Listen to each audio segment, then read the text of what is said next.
ఇక మన ముఖ్యమంత్రి గారు నిన్న మాట్లాడి ఏమంటా ఉన్నారో ఆ అనుమత్యాలు కూడా మీకు ఒకసారి వినిపిస్తాను.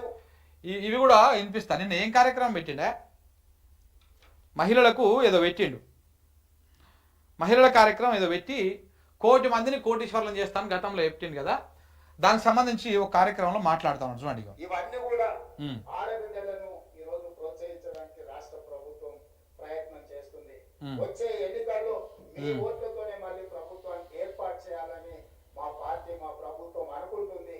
ప్రతి ఆడబిడ్డను 1,00,00,000 మందిని ఇందులో సభ్యులుగా చేర్చి ఆ 1,00,00,000 ఓట్లతోనే రెండోసారి ప్రభుత్వాన్ని ఏర్పాటు చేసి మిమ్మల్ని 1,00,00,000 మందిని కోటీశ్వరులు చేసే బాధ్యత తీసుకుంటామని తెలియజేస్తూ మీ అందరి దగ్గర సెలవు తీసుకుంటున్నా. బాధ్యత నాకు సిగ్గైతుంది. ఏమంటున్నాడు, 1,00,00,000 మంది మహిళలు ఓట్లేస్తే నేను రెండవసారి ప్రభుత్వాన్ని ఏర్పాటు చేస్తా. ఇప్పుడు మొన్ననేమో ఈ కార్యక్రమాన్ని ప్రారంభించిన సందర్భంగా 1,00,00,000 మంది మహిళలను కోటీశ్వరులను చేస్తా అన్నాడు.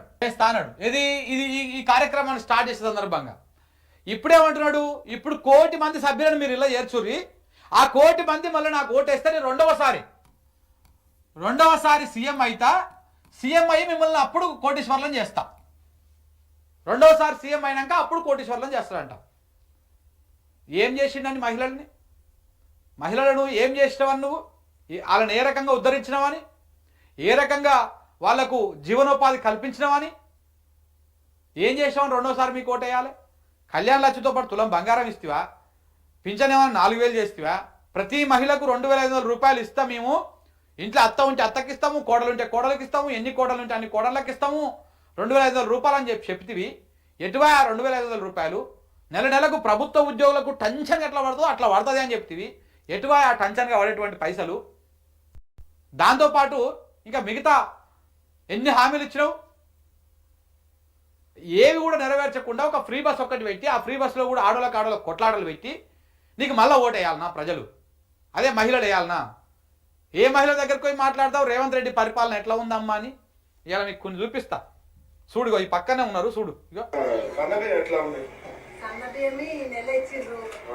ఈ నెలనే నిన్ననే నా కొడుకు తెచ్చిండు.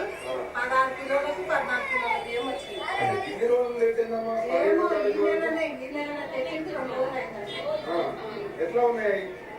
సగం నూకలు సగం సగం ఉంది బియ్యం అంటే. ఈ నెలనే ఇచ్చింది. అంతకుముందు బియ్యం బెటరా మరి ఈ బెటరా? ఏమన్నా ఒకటే కానీ ఈ నెల ఇచ్చినామన్న పేరే కానీ మళ్ళీ 2 కిలోలు తక్కువనే కదా. మళ్ళీ 2 కిలోలు ఎట్లా ఉందమ్మా రేవంత్ రెడ్డి పరిపాలన? ఎట్లా మాకు ఎట్లా ఉన్నా ఏం చెప్పలేము, మేము చేయలేము. ఎందుకంటే ఇంకా చేసే వాళ్ళు 2500 మేము అప్పుడు అప్లికేషన్ మీద వాడి కొట్టుకొని అందరం పెట్టి ఇంతవరకు ఏం లేదు. 18 ఏళ్ళు అది కూడా లేదు. తులమ్మ గారు అది పెళ్లి చేసినప్పుడు ఎప్పుడో వస్తే వాడు చేసుకున్నాడు. 1,00,000 రూపాయలు తులమ్మ గారు అందరితో పైసలు ఉండాలన్నా వీధోడు ఉంటాడు. ఏం గ్యారెంటీ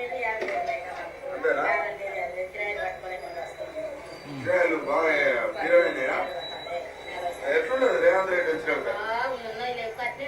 వచ్చినాక?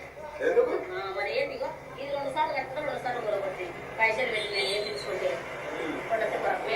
కూరగొట్టాయి. మా నాన్న కట్టమైంది రోడ్డుకు ఇలా కట్టుకున్నాం. రోజుకి కూరగొట్టి పెట్టి మళ్ళీ ఇలా కట్టుకున్నాం. మన ఉంటుందో చూసుకుంటుందో ఇది. ఆయన ఉన్నప్పుడే మంచిగా ఉన్నాడు.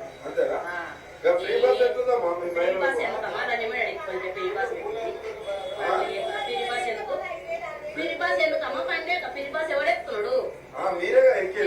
మేమేస్తాం అబ్బా పిరిబాసు బాస్ చెప్తారు.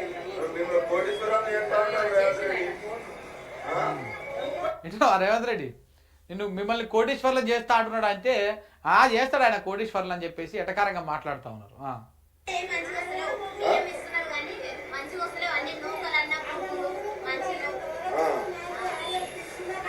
సో ఇట్లా ఏ మహిళల దగ్గరికి పోయినా ఇగో ఇట్లా రైతుల దగ్గరికి పోయినా నాకు ఒక ఆడదానికి న్యాయం చేయాలి. ఇగో నాది లలితండ మల్లమ్మ. ఇగో ఇట్లా ఏ మహిళల దగ్గరికి పోయినా ఎవరి దగ్గరికి పోయినా రేవంత్ రెడ్డి పరిపాలనని వేనోళ్ళ పొగుడుతున్నారు. మామూలుగా కాదు, వేనోళ్ళ పొగుడుతున్నారు. ఇక వీళ్ళందరూ కలిసి అంట రేవంత్ రెడ్డికి ఓటేయాలంట. మళ్ళా రేవంత్ రెడ్డికి 1,00,00,000 మంది మహిళలు ఓటేస్తే రెండవసారి సీఎం అయ్యి వాళ్ళందరినీ కోటీశ్వరులను చేస్తాడు. ఇప్పుడు కాదు కోటీశ్వరులను చేసేది. మహిళలారా మీరు కూడా గుర్తుపెట్టుకోండి, ఇప్పుడు కాదు. ఈయన మళ్ళీ ఇంకొకసారి మళ్ళీ ఓట్లు వస్తాయి కదా, ఇంకో 2 ఏళ్ళు అయినాక 3 ఏళ్ళు అయినాక, అప్పుడు అందరు మళ్ళీ పోయి రేవంత్ రెడ్డి కోటేస్తారంటే అప్పుడు మళ్ళీ మిమ్మల్ని కోటీశ్వరులను చేస్తారంట. కోటీశ్వరులు కాదు అప్పటిదాకా మీరు అయ్యేది. ఇక మీకు అడుక్కోవడానికి షిప్ప కూడా గట్టి ఉండదు. ఆ షిప్ప కూడా పోయి అందులో ఇంటనే ఉంటుంది, రేవంత్ రెడ్డి ఇంటనే ఉంటుంది. ఎందుకంటే అది కూడా దోసుకపోతారు వాళ్ళు. ఇంకా ఏది కూడా మిగిల్చేటువంటి కార్యక్రమం చెయ్యరు వీళ్ళు. ఇప్పటికీ 7.5 సమయంలో మనం వినలే, ఎవరు బీఆర్ఎస్ ఎమ్మెల్సీ కవిత చెప్పింది, 20,000 కోట్ల రూపాయలు, ఓన్లీ 20,000 కోట్ల రూపాయలు వీళ్ళ ఆందోళన వచ్చిందంట. ఓన్లీ బిల్లు కాంట్రాక్టర్ల నుంచే వీళ్ళ కుటుంబానికి 20,000 కోట్ల రూపాయల ఆదాయం వచ్చిందంట. మరి మనకి 20 రూపాయలను వచ్చినాయా? ప్రభుత్వం నుంచి 20 రూపాయల మందం పలాన దొరికిందా? దొరకలే.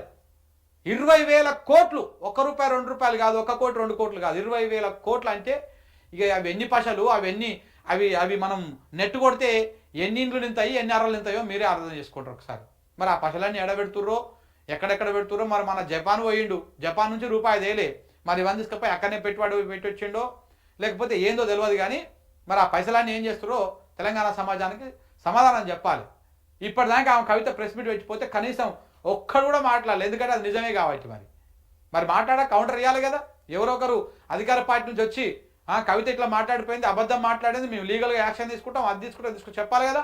ఎవరు మాట్లాడలే అంటే అది నిజం అన్నట్టే కదా లెక్క. ఇంకా రెండోసారి ఈయనకు ముఖ్యమంత్రికి రెండోసారి రేవంత్ రెడ్డికి ఓట్లు వేస్తే అప్పుడు ఇంకా దిద్ది చక్క పెడతారంట.